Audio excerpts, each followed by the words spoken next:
Good idea.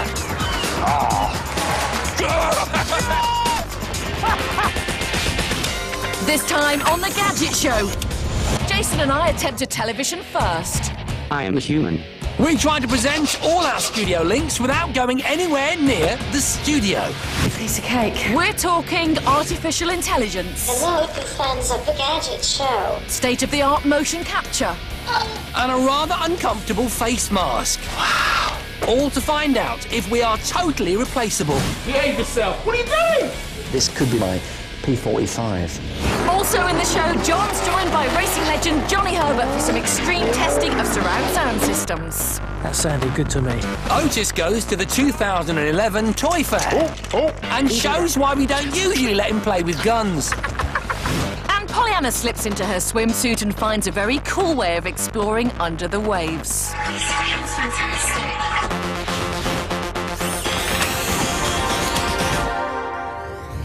Hello and welcome to the Gadget Show.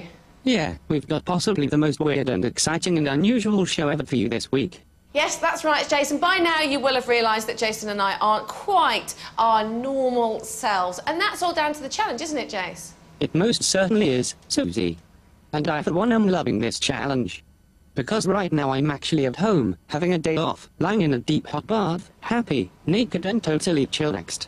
Thanks very much. Not exactly the image I wanted to think about right now, but let's talk about the challenge. So a few weeks ago, Jason and I were challenged with something that was so difficult and so complicated. So downright crazy. So downright crazy indeed, that it was going to take something as ambitious as this to try and make it work. I've got to say that this is one of the oddest presenting experiences I've ever had. And now you're touching me. No, please, Susie. Nice, nice. Yeah, nice for you, maybe. Not from me, please. Oh, all right then. Yeah. Now, we're used to receiving challenges in some pretty random places, but to get one whilst trying to get into the Gadget studio was a first. Why can't we do Hello? Hello? And they're not normally delivered by an 8-foot robot called Titan. Oh, hello. You're a bit of a cracker, aren't you? What's going on? Jason and Susie, your challenge is to use technology to present the Gadget Show in the studio, without actually being in the studio. Oh! Get thinking. Good luck, and may the best virtual presenter win. Thanks, Titan. Thanks, Titan. Hasta la vista, baby. Oh, this is going to be so difficult. We can't be in the studio, but we've got to present the show. What does that mean? What does that even mean? Actually, I was playing dumb. I knew exactly what this challenge was about and exactly how to win it. Titan had given me an idea. Over the years, I've seen hundreds, if not thousands, of robots. All I had to do was put that vast experience to work and build a robot to take my place.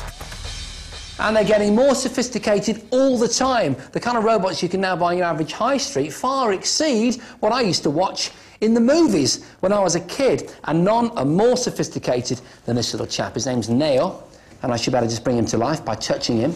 He's developed in France, and is currently available to buy for developers. Hello, Neo. Hi, Jason. And hello to fans of the Gadget Show. My name is Neo, and I am designed to be your robot friend.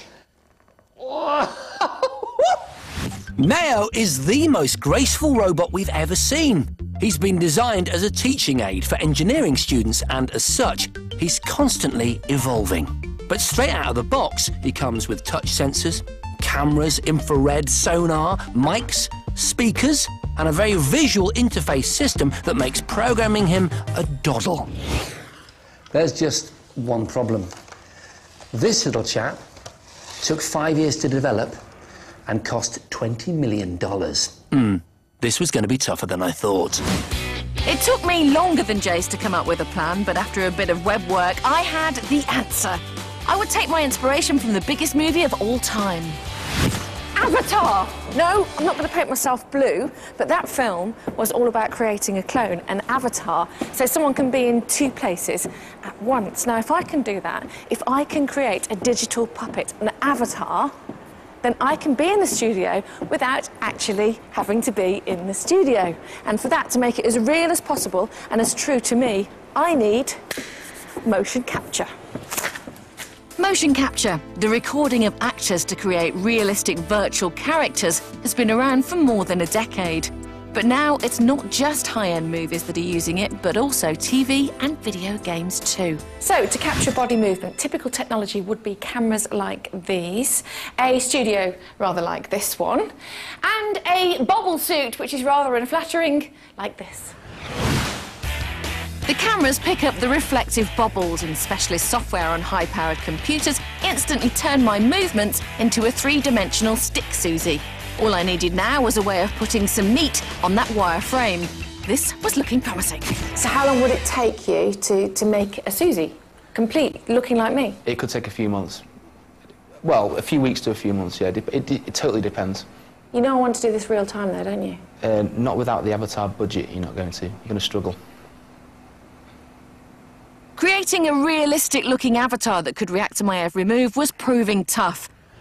But it can't be impossible, because there's at least one piece of consumer tech that does it straight out of the box. Come on! The Kinect for the Xbox 360. So, if I could find some way of combining the real-time rendering of the Kinect with the more detailed avatars of the movies, I'd be well on my way to creating a virtual Susie good enough to present the show. Piece of cake. I too was having a mare. Finding or even building a robot good enough to present the show within the time we had and our budget was looking impossible. And there was another problem. I'm going to need something extra. What I need is a robot that can take on my personality and be a real physical presence in the studio. And you know what? I think I might just have found a contender. Check it out. It's called the Giraffe. Isn't it absolutely amazing? Look, I can move around with my strange face on it. Isn't that fantastic? The Giraffe has been designed for video conferencing. It's got a built-in camera, a screen, speakers and a microphone. In fact, everything you need to have a two-way conversation over the net. But the best bit is you can drive it around. Oh, look at that Series 5000 shredder. Look at the lines on that handsome little brute. Hi, guys. How's it going? Hi, Jason. Laugh it up. It's not easy being a robot. I've got to say, I think the Giraffe is an incredible piece of technology, but as I stand next to it and as I bang into doors and glass windows, I do realise its limitations. And in terms of the physical presence required to replace me as host of the Gadget Show, I think there's something better out there. Sorry, old chap. Well, obviously, because I am sat between Jason's robot and Susie's avatar, they have had some level of success in their challenge. But, of course, I've got to put that to the test, haven't I? So, are you OK with that, Susie? Yeah, I'm fine with that. Jason, are you ready? Ready for what? Guys, I would like you, in your own presenter style, to link into the ad break. All right? So, Susie, you first. So, time for a break now, but after that, Jason and I continue our quest to reproduce ourselves. Is this really the Gadget Show of the future, or is it the world gone mad? Just two of the questions that we probably won't answer in the next half an hour, so stick around. OK, not bad. That was good. That was actually quite good. Jason, take it away, sir. Ask me a question from your homework, and I will answer. OK, what is the square root of 9, Jason? 3. Good stuff. That's good enough for me. We'll see you after the break. Stay tuned for a Formula 1 legend in a blindfold. Pollyanna in a swimsuit. And Jason getting covered in latex. It's either a wild, wild party or 3 stonking reasons for you to come back after the ads.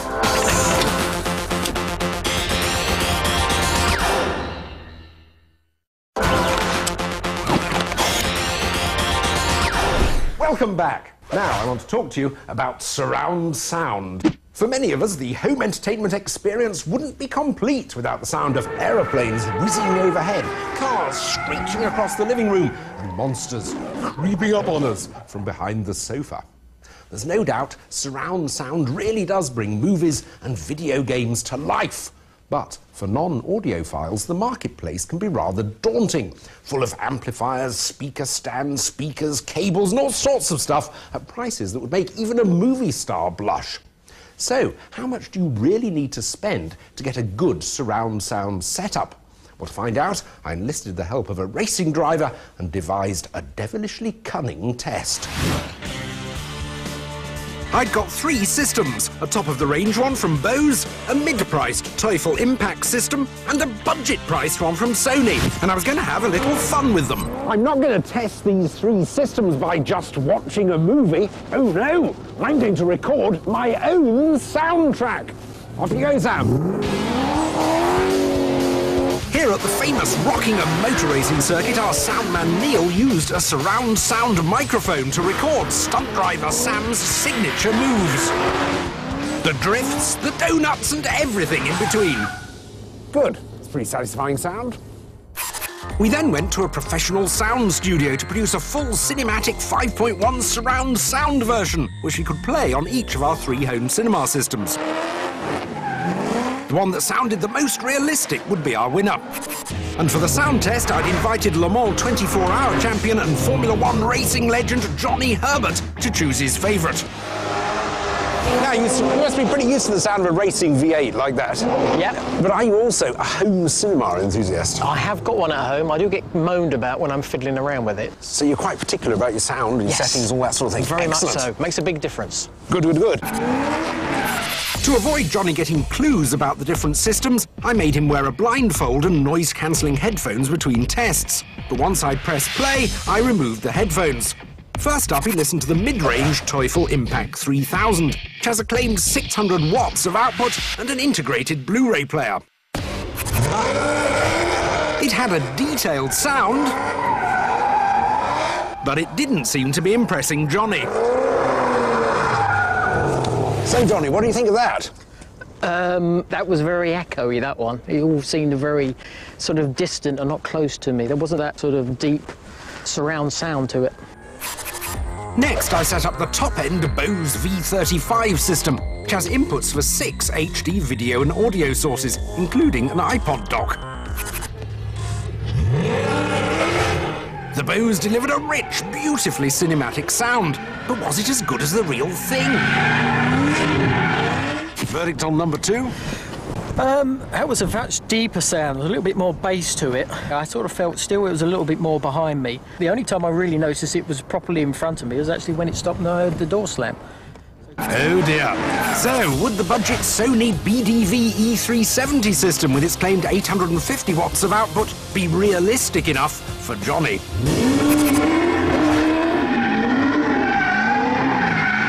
Although the Sony's bass was somewhat forced, it was very easy to place the sounds of the car. No, that was good. I could actually follow it all the way around 360. In the first 2, I struggled. I lost it from my left to the right. So that was very clear. Well, I think now it's time for headphones off and blindfold off. And we can reveal the one you like best was the cheapest of our 3 systems, this Sony. Well, that shocks me. I thought that was the most expensive. So it was an astonishing victory for the budget-priced Sony. But what about the G ratings? Well, the mid-range Teufel gets 2 Gs, what Johnny felt was a rather disjointed sound.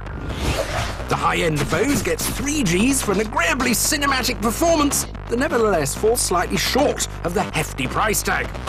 And the winner with 4 Gs is the Sony, Johnny's favourite sound by far, and even better, it's the cheapest system of the 3. Now, if you want to find out more about last week's big news, the unveiling of Apple's successor to the iPad, the iPad 2, then log on to channel5.com/Gadget Show for our web-exclusive video from the launch and my first hands-on with the new tablet. Can I take that off you? Thanks very much. I always end up losing things. Log on and check it out. Now, if you fancy going diving these days, but you're not a qualified frogman, then the best way of getting down with the fishes is, of course, the good old traditional snorkel, mask and flippers, just like what our Jace is wearing here. But, as I recently discovered on a trip to the States, there's a sexy new bit of tech that is aiming to change all of that and make mixing with the marlin, well, as easy as riding a bike. Fancy it, Jace? Justin Bieber lives in a green submarine. Maybe not. The hydro-breathing observational bubble, or Hydrobob for short, is a cross between a scooter and a diving bell. It's a sort of 21st century Segway for the sea. It's the brainchild of Andrew Sneath, who, despite being based in Florida, isn't American. He's actually a Brit from the West Midlands. So, Andrew, a guy from Bromsgrove, how did you come up with this idea? Well, it was really a way of escaping and travelling the world and coming up with a really cool, exciting product to do that with. As a keen swimmer and windsurfer and snorkeler, I thought, well, if you could build a little submarine, then I could go around the world setting them up. Andrew has designed the Hydrobob to be as user-friendly as possible, allowing virtually anyone, after a few minutes training, to get in and have a go. So this is your steering left and right, and this is your go trigger, so you squeeze it to drive. If you let go, it stops. Okay. And then we have a buoyancy bag inside that we inflate and deflate for up and down. And when you turn the air on, you'll hear the noise. When it gets down into the red, then I'm out of air. With my training complete, it was time to take this yellow submarine for a spin. Oh my God, it's so cold!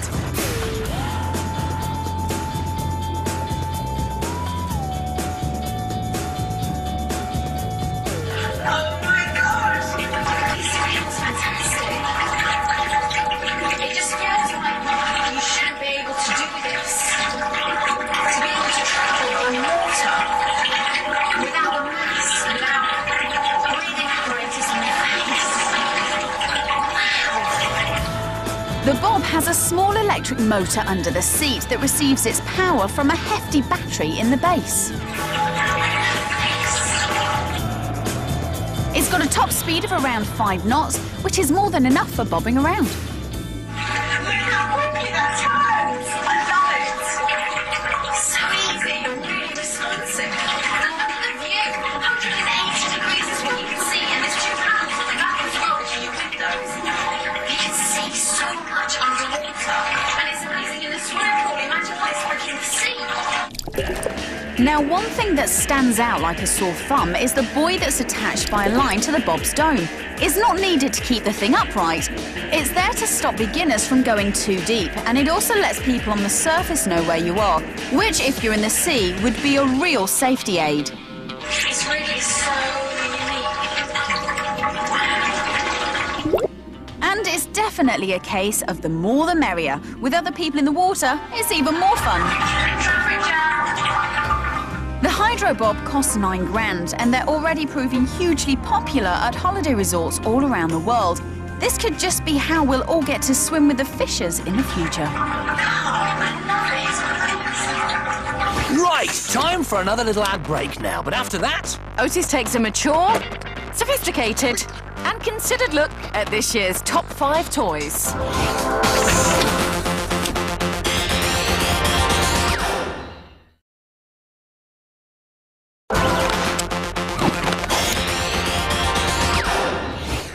Welcome back. Now it's time for this week's top 5, and we're going high-tech with the latest toys. Yes, gone are the days where you had to use your imagination to bring your toys to life. These days, they come packed with so much intelligence, they're smarter than the kids they're actually aimed at. But which toys are going to set the world alight in 2011? Well, I headed down to the London Toy Fair to find out. And believe me when I say it was really, really hard work.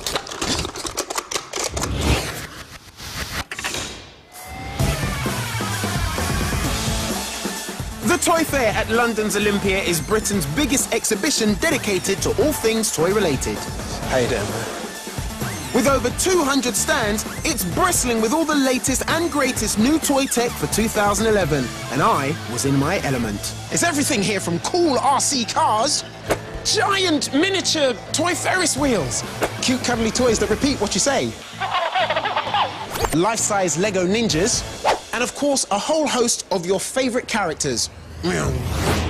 After a fun-filled few hours of intense toy flying, driving, sorry, and braking,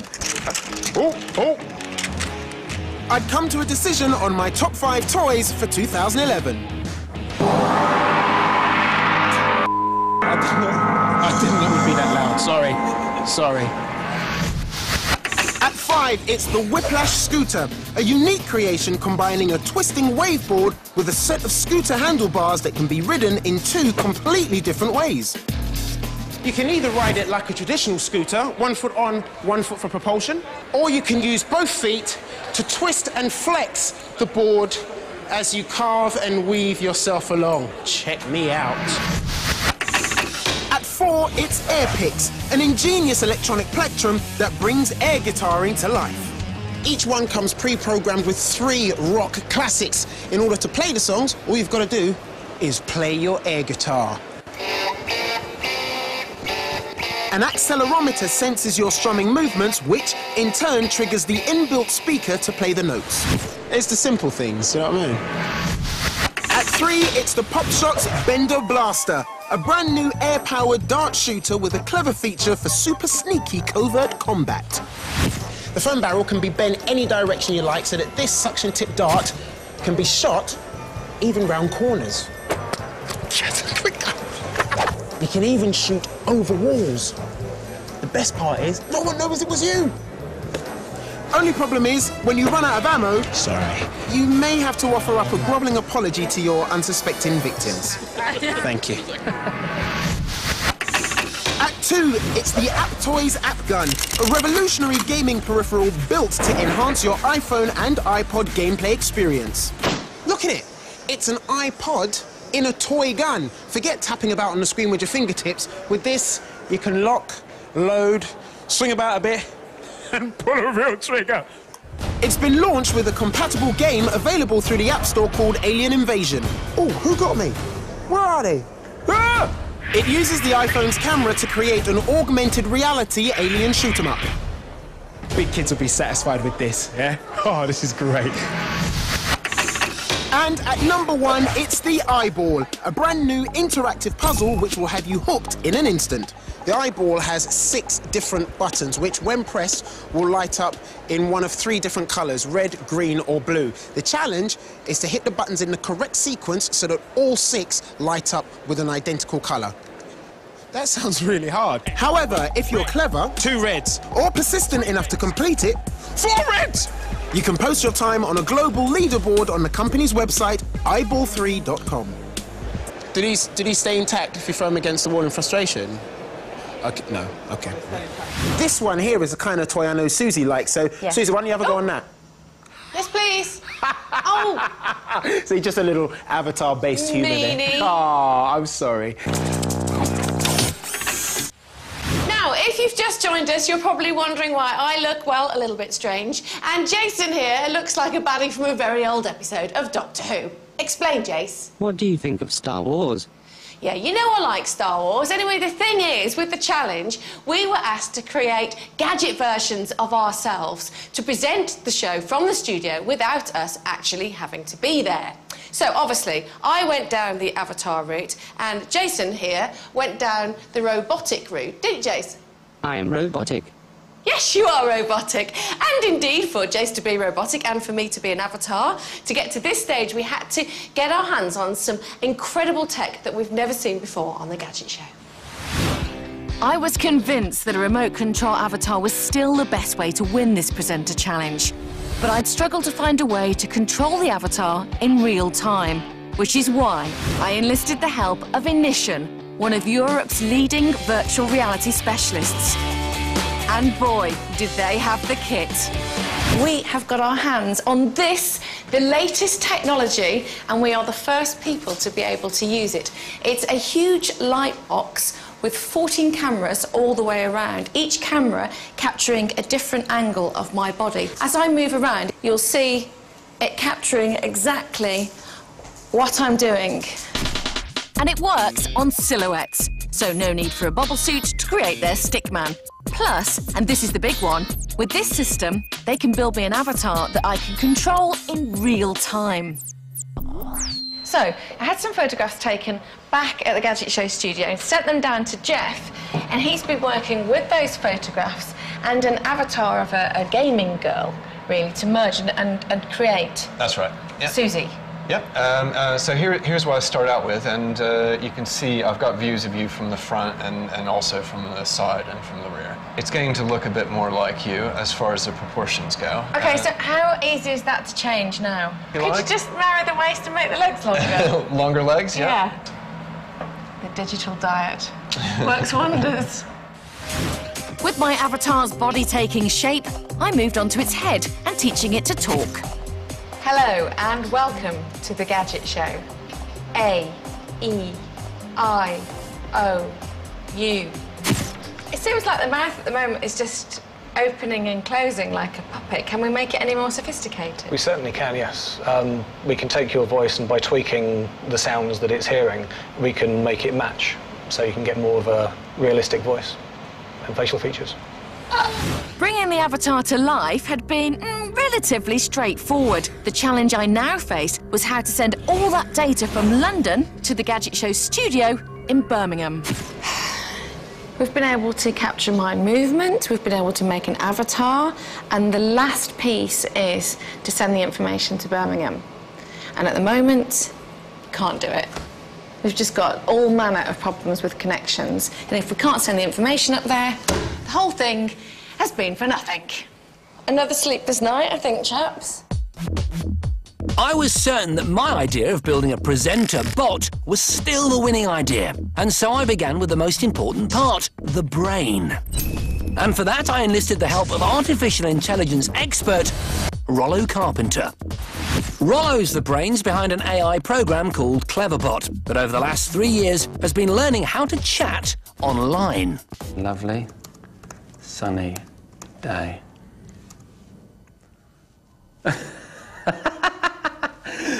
It's thick with snow down here and I got the day off work. That's such a sort of colloquial, natural way of talking. Unlucky mate. This was impressive, but I needed more. So you want a program, essentially, to chat as you, as if it was you. Yeah. And at the same time, do your job for you. So deliver your lines. Yeah. Yeah, exactly. I need it to be as convincing as possible. Fortunately, Cleverbot learns from conversations, so it was all down to chat, and I'm pretty good at that. So if you spend some time talking as yourself, and you made sure that everything you said to it would be something you might want it to say to other people, then it could learn to become a bit like you. Next, I moved on to my second most important presenter asset, my face. And for that, I recruited movie special effects artists Tom and Siobhan Loughton. Oh, it's really cold, man. Imagine cold liquid rubber being rubbed into your skin. Oh. It took half an hour to apply and a further half an hour to set.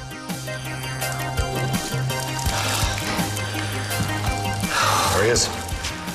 Wow. That was an amazing experience. And there's your face. Oh, it's perfect, isn't it? Wow. You got to try that. From this mould, they'll create a rubber mask and a fiberglass skull that will have motors to move a mouth that will match the words that come out of my AI brain. With my robot's head underway, my attention turned to its body.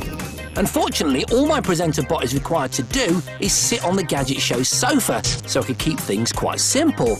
And for this task, I brought in mechanical genius, Paul Riggs. While I'd love to have lots of expressive hands and sort of folding legs and all the rest of it, I don't think it's necessary. And That'd be a lot of work, yeah. It's a huge amount of work and we don't have enough time, you know.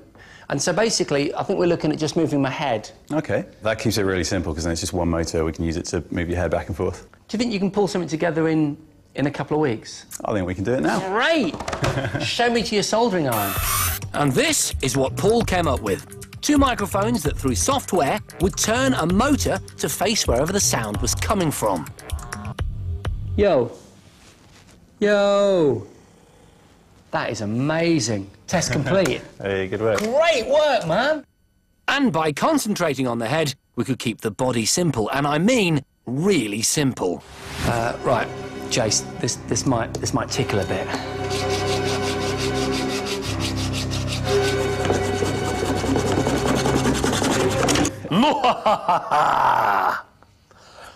Yeah, you see? Told you. That's why I'm so stupid. So I'm Otis, chatting away in the studio. My name's Susie. How you doing? It's brilliant! It's absolutely brilliant! Jason. Hi, Jason. Hello. Huh? Ooh. Oh. Hey. Hey. Hello, Jason. Oh. Ooh. Hey. Hey. Hey, hey, hey! I'm taking the mickey out my robot self. How postmodern is that? So, it was all looking good, but I still had a lot to do. I needed to get Cleverbot to start taking on some of my mannerisms. I needed my special effects head to be finished. Guys, where are you? I'm panicking. I really need you guys here today. And I needed to bring it all together with my body in just a week's time. This could be the beginning of my P45. Well, guys, I've got to say, I felt a little bit freaked out earlier, sat between the two of you, but I must commend you. Great creations. Looking good, Susie. Thank you very much. Check out some of these moves, Otis. A little spin. Ooh. Nice work. Well done. Jason, as ambitious as ever, you've got a functioning Android with advanced AI. Are you happy? I'm so happy. Good. You make me happy. I make you happy. Well, you know, I do my best. So the both of you have got your creations here in the studio. Neither of you have had to turn up in person. So that part of the challenge you've succeeded in. But the big question is, have your alter egos worked? How well have they worked? Or have John, Polly, Anna and myself had to redouble our efforts just to make you guys look good? The answer to that and many more questions will be coming your way after the break. See you soon. Yes, working. Yes, thank you.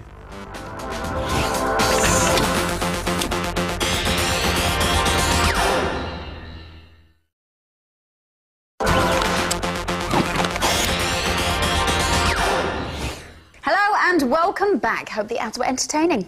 You may have just tuned in and now you're wondering why Jason and Susie don't look like they normally do. Well, that's because Jason is a robot and Susie is an avatar. Yeah, and if you have just tuned in, you'll have to work out what's going on by yourselves. That'll teach him, won't it, Jace? Whatever? You don't make sense. We don't make sense. Of course, Susie and Jason's challenge was to use tech to actually present the show without actually having to turn up at the studio. And, well, to some extent, they have succeeded. Yes, but who has done the best? Whose creation has been the easiest to work with throughout today's filming? This challenge had taken weeks of hard work and painstaking preparation, and in just a few hours, it'd all be over. But at this point, I was really excited because I was about to see my robot's finished head for the first time. Wow! Oh my... Look at... That's incredible! This had worked out better than I could ever have imagined. The latex head had been hand-painted with acrylics for perfect-looking skin. The eyes were made of glass, and all the hairs were human and attached one at a time. But there was no time to bask in the glory. We, or rather he, had a show to present, so I left him to it. Well, that's it. I've closed the doors on the studio. It's up to Robot Jace now. While Jason could go home, I couldn't.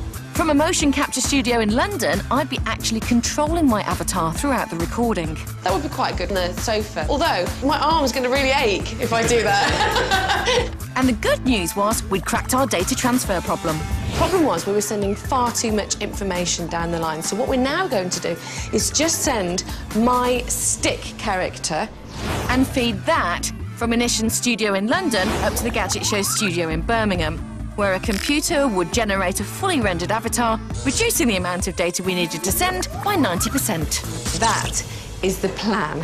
At this point, my confidence was sky high. Until I saw Jason's bot. Look at him! I was expecting a sort of metal Mickey with some glasses and a cap on, you know?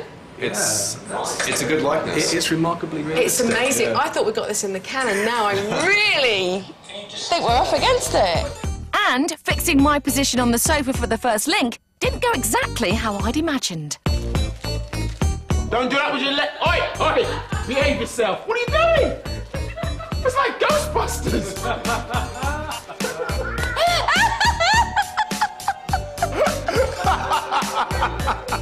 The crew were also having a few problems setting up my J-Bot's eyeline. Call him, David. That's as far as Jason? Jace? Jason? But eventually, we began. Although Otis found presenting with the new versions of Susie and me a little freaky.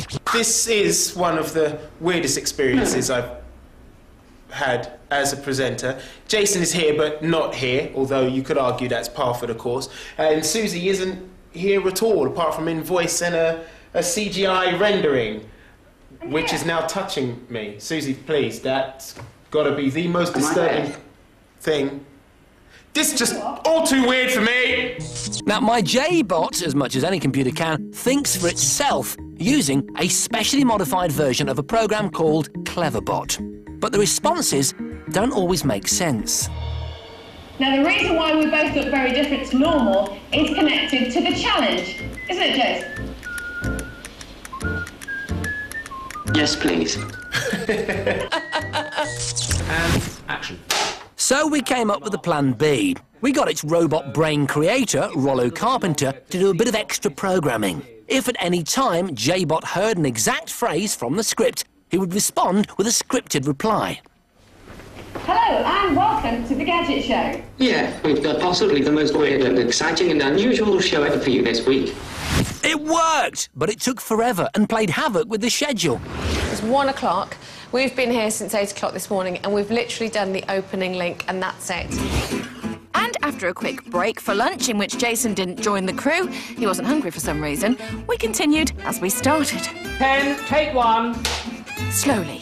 Are you happy with the result? You're very happy, aren't you? Well, I'm happy, but the question is, are you happy?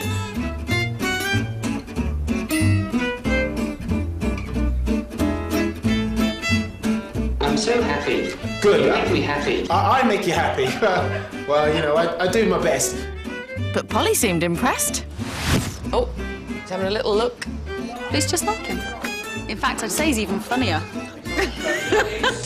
So, despite my avatar having the shakes and uncontrollable limbs... I need to be bigger. And my robot's odd responses... All right, Jason's meant to speak there, but I'll just take his line for you. I don't have noticed by now. I ask first. What was that? We ploughed on and eventually reached the final link of the show. So, who'd won the challenge? My J-bot or Avatar Susie? This is quite nerve-wracking waiting to find out. Right, now we've got to reach a final decision as to which out of Jason's J-bot and Susie's avatar is the best Gadget Show presenter. Now, to do that, I'd like you both to put scores onto your tablets first for Jason out of 10, please. Reveal them. 12. Interesting. Do you think that's fair, Jason? I don't know. Tell me. Well, it looks as though he's leaving it to us. So, let's get on and see what scores you have for Susie out of 10 on your tablets. Ooh, that's pretty decisive. 16 points to 12, I declare. Avatar Susie, the best virtual Gadget Show presenter. Well, that's the end of the programme. Avatar Susie, would you like to say goodbye? Yes, this is a very real goodbye from the Gadget Show. See you next time. Goodbye. See ya. Next time, it's Polly versus John in our sensational smartphone smackdown. They use racing cars. This is so frustrating. Motorbikes and sidecars. It's saying right, but you can't go right. Horse-drawn carriages. This is taking a bit longer than I thought. And top indie band, The Hoosiers. All to discover which is the king of the smartphones. Also in the show, join Susie in bed as she tests the top 5 alarm clocks. Shut up! Guy Martin and Maeve Davis, stars of the boat that Guy built, test all-terrain mountain bikes. If it ain't broke, don't fix it.